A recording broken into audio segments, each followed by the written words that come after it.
Hello, ഞാൻ Bindu Sampath, internationally certified makeup artist, hair stylist and sari drapist. ഇന്ന് ഞാനിവിടെ കാണിക്കാൻ ഉദ്ദേശിക്കുന്നത് എന്താണെന്നറിയോ?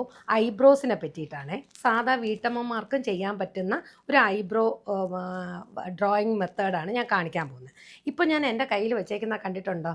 പണ്ട് കാലത്ത് നമ്മൾ യൂസ് ചെയ്യുന്ന ലാക്മിയുടെ പോലത്തെ സാധാ പെൻസിലാണ്. ഈ പെൻസിൽ വെച്ചിട്ട് നമുക്ക് എങ്ങനെ ചെയ്യാമെന്നാണ് കാണിക്കുന്നത്. ഇപ്പം നമുക്ക് മാർക്കറ്റിൽ ഒരുപാട് പുതിയ പുതിയ കാര്യങ്ങൾ അവൈലബിൾ ആണ്. പക്ഷേ ഇത് വെച്ചിട്ട് ചെയ്യുന്നത് എങ്ങനെ എന്നാണ് ഞാനിന്ന് കാണിക്കാൻ പോകുന്നത്. അപ്പോൾ ദേ ഇതിന് സ്പൂളി പോലത്തെ ഈ സംഭവം കണ്ടിട്ടുണ്ടല്ലോ, മസ്കാര വാണ്ട് എന്നാണ് ഇതിനെ പറയുന്നത്. ഇത് നമുക്ക് ആമസോണിൽ സെപ്പറേറ്റ് ആയിട്ട് വാങ്ങാൻ കിട്ടും. അപ്പോൾ ഞാൻ ഇത് വെച്ചിട്ട് ഞാൻ എൻ്റെ ഐബ്രോയിൽ ഞാൻ ഒന്നും വരച്ചിട്ടില്ല. ഇന്ന് നിങ്ങളെ ഇത് കാണിക്കാൻ വേണ്ടി ഞാൻ പ്ലെയിൻ ആയിട്ട് വിട്ടേക്കുവാണ്. അപ്പോൾ ഞാനിപ്പോൾ ദേ എൻ്റെ ഇവിടുത്തെ ഐബ്രോയിൽ ഒത്തിരി ഗ്യാപ്പുകളും ഉണ്ട്. അപ്പോൾ ഞാനിത് ആദ്യം താഴേക്കൊന്ന് ചീകുവാണ്. ചീകിയതിന് ശേഷം ഈ ഐബ്രോ പെൻസിൽ വെച്ചിട്ട് ഞാൻ ഫില്ല് ചെയ്യാൻ സ്റ്റാർട്ട് ചെയ്യുന്നു.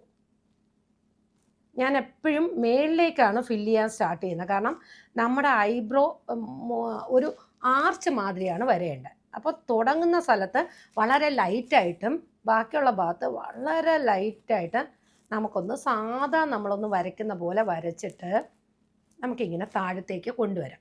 കൊണ്ടുവന്നതിന് ശേഷം ഞാൻ പറഞ്ഞ ഈ സ്പൂളി ഉണ്ടല്ലോ, ഇത് വെച്ചിട്ട് ഞാനൊന്ന് അത് ബ്രഷ് ചെയ്യുവാണ്.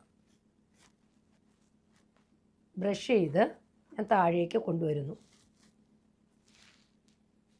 ഇപ്പോൾ കണ്ടില്ലേ, ഇത്രയേ ഉള്ളൂ. ഒരു ബ്രൈഡിന് ചെയ്യുന്നതിനേക്കാളും ഭംഗിയായിട്ട് നമുക്ക് കിട്ടിയിട്ടില്ലേ?